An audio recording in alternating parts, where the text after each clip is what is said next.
Well, hello, thank you for joining me today again on the Church History Trail. You're very welcome to the programme. And where we are now is we're actually at the Portmore Medieval Church. If you remember, in the last video, we were in the Middle Church, built by Jeremy Taylor. But now we're at the Old Medieval Church.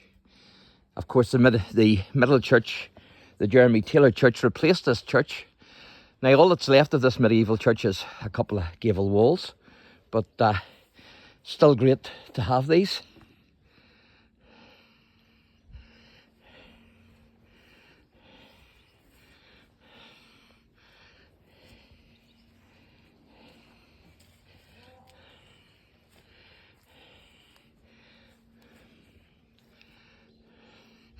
And you can see they've got barriers around them. Dangerous structure. Keep out. I think that means you're not allowed in. A few old graves here as well.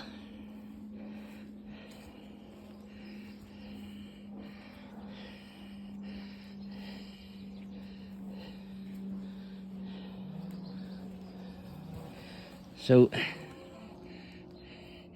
this is erected in memory. I can't, the way they write, it's hard to make it out because they don't do it as all one word. Memory, it says mother, but hard to make out, but you can certainly see the dates. So that one's 1729, and then 1759. So that's an 18th century headstone.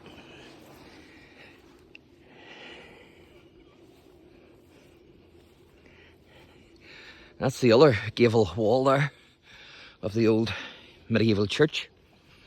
Great to still have these standing. And as I say, the reason why the other church is called the Middle Church is because you have this church here, then you've got the Middle Church, and then if you go on by the Middle Church, you'll come to the parish church that is used today. But this is a beautiful graveyard here. Lovely trees and all.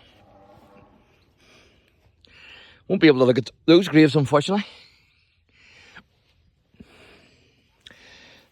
This wee grave here is 19th century. 1820 something or other.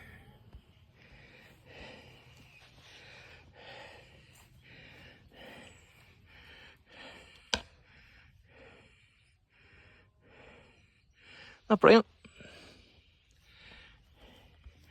And what we would call these today are baptismal fonts, but I think, if I remember rightly, they were known as bullion stones back then.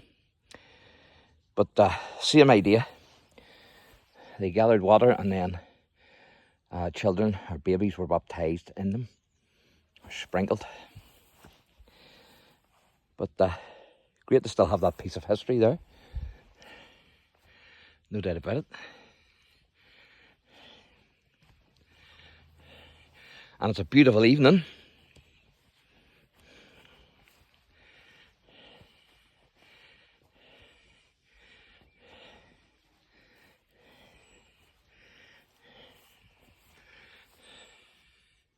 Get a good wee view there. So you do. Excellent. There, you'd think you were inside, wouldn't you?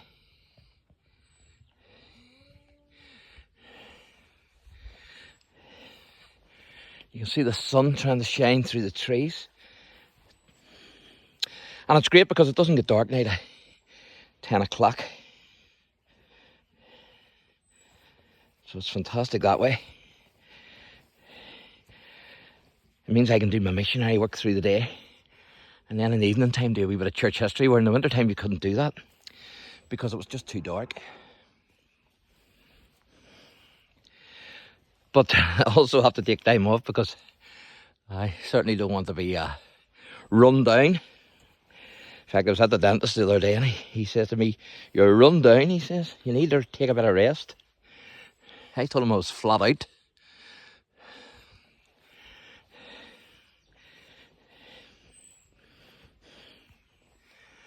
brilliant, isn't it? All I have been doing is sitting in the house. It's good to get out and about. That's excellent, isn't it? Fantastic.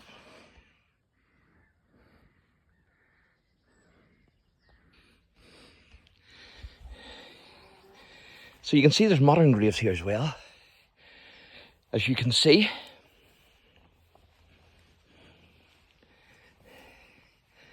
So this hopefully will be a wee 3-part series. So it will.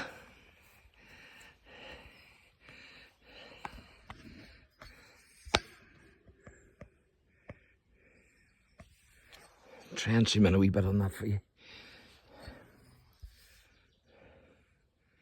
Isn't that brilliant? Some people might say, well, you know, what's so brilliant about that, Mark? It's just a wall. Just an old wall. Well, it is just an old wall. But it's a medieval old wall. So what you're looking at there is history. Which, I don't know about you, but it certainly excites me. I find it very interesting. To think that centuries ago, monks were actually using this building. And today, we're walking where they once walked. So here's an old stone here. Here lies the body of, that's like Enies. It's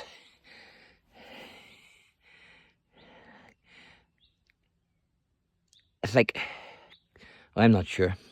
It's funny the way they write in those days. But it's, as you can see, it's clearly 1717. So, I mean, that grave there, folks, is only 17 years from the 1600s, when you think about it. Incredible.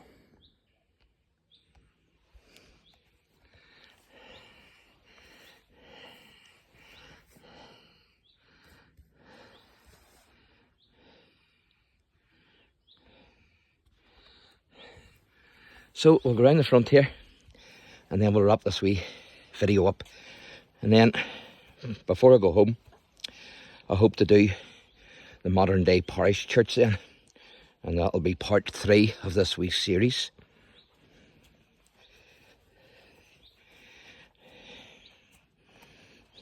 Or I might actually start with this one and then go on to part 2 with the middle church and then part 3. I'll see what way I feel about that. But there you go, folks. Absolutely fantastic. So thanks for watching and God bless.